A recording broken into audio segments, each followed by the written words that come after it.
Pada kesempatan kali ini kita akan membahas tentang rekonsiliasi bank.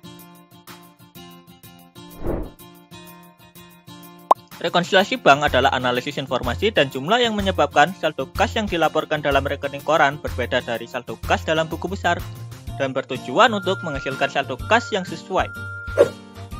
Rekonsiliasi bank ini biasanya dibuat pada saat penyesuaian di akhir periode pembukuan. Berikut ini adalah bentuk-bentuk penyusunan rekonsiliasi bank. Yang pertama adalah bentuk stafel. Bentuk stafel ini dapat disusun dengan bertingkat. Bagian atas untuk mencatat rekonsiliasi saldo kas berdasarkan catatan perusahaan, sedangkan bagian bawah untuk mencatat rekonsiliasi saldo kas berdasarkan rekening koran bank atau sebaliknya. Yang kedua adalah bentuk skontro. Bentuk skontro ini bisa disusun secara horizontal dengan cara sebelah menyebelah. Bagian sebelah kiri untuk rekonsiliasi saldo kas catatan perusahaan, sedangkan bagian sebelah kanan untuk rekonsiliasi saldo kas rekening koran bank atau sebaliknya. Yang ketiga ada bentuk 4 kolom. Rekonsiliasi bank berbentuk 4 kolom adalah suatu bentuk penyusunan rekonsiliasi bank yang terdiri dari 4 kolom untuk nominal mutasi, yaitu kolom saldo awal, penerimaan, pengeluaran, dan saldo akhir. Yang keempat ada bentuk 8 kolom. Rekonsiliasi bank berbentuk 8 kolom adalah suatu bentuk penyajian rekonsiliasi bank dengan kolom yang berjumlah 8 untuk nominal mutasi, yaitu kolom saldo awal perusahaan, saldo awal bank, penerimaan perusahaan, penerimaan bank, pengeluaran perusahaan, pengeluaran bank, saldo akhir perusahaan, dan saldo akhir bank.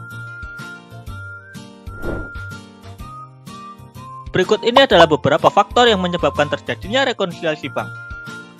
Yang pertama adalah dana belum disetor. Dana belum disetor adalah sejumlah dana yang masih terdapat di kas perusahaan tetapi belum disetorkan ke bank. Akun ini biasanya muncul jika perusahaan menggunakan kebijakan setor dana ke bank secara mingguan atau beberapa hari sekali. Sehingga jika terdapat penerimaan dana akan disimpan dulu di perusahaan sampai waktunya setor ke bank. Yang kedua adalah setoran dalam perjalanan.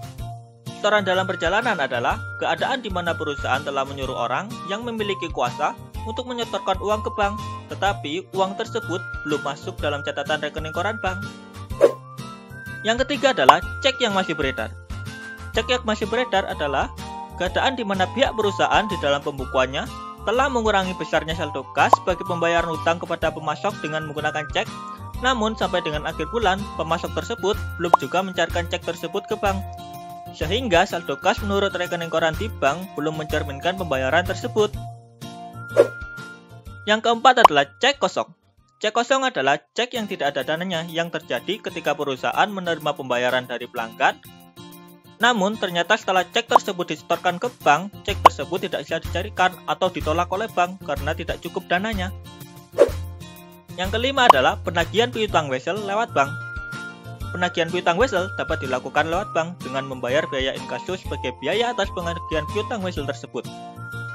Apabila penagihan piutang wesel dilakukan lewat bank, maka perusahaan baru akan mengetahui hasil penerimaan penagihan ini beserta bunga dan biaya inkaso pada awal bulan berikutnya, yaitu pada saat perusahaan menerima rekening koran atas bulan yang telah lewat.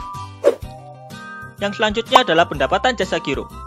Pendapatan jasa giro adalah pendapatan yang diterima oleh perusahaan dari bank karena telah menyimpan uangnya di bank dalam jangka waktu tertentu.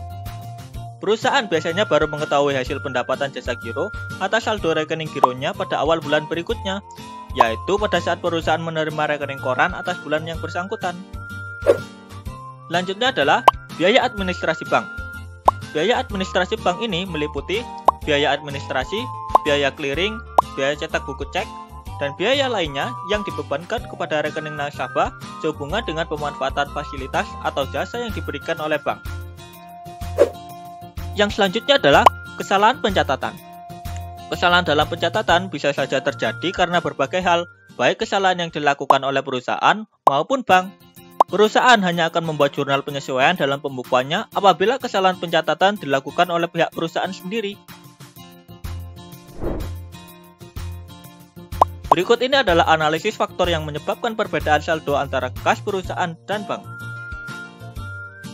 Yang menambah saldo kas menurut catatan perusahaan: penagihan piutang wesel, pendapatan bunga wesel, pendapatan jasa giro atau pendapatan bunga, kesalahan pencatatan penerimaan terlalu kecil, dan kesalahan pencatatan pengeluaran terlalu besar.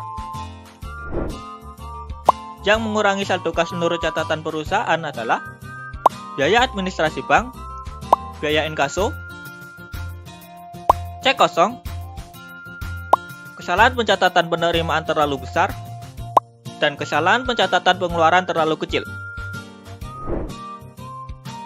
Yang menambah saldo kas menurut rekening koran bank adalah dana belum disetor, setoran dalam perjalanan, kesalahan pencatatan penerimaan terlalu kecil,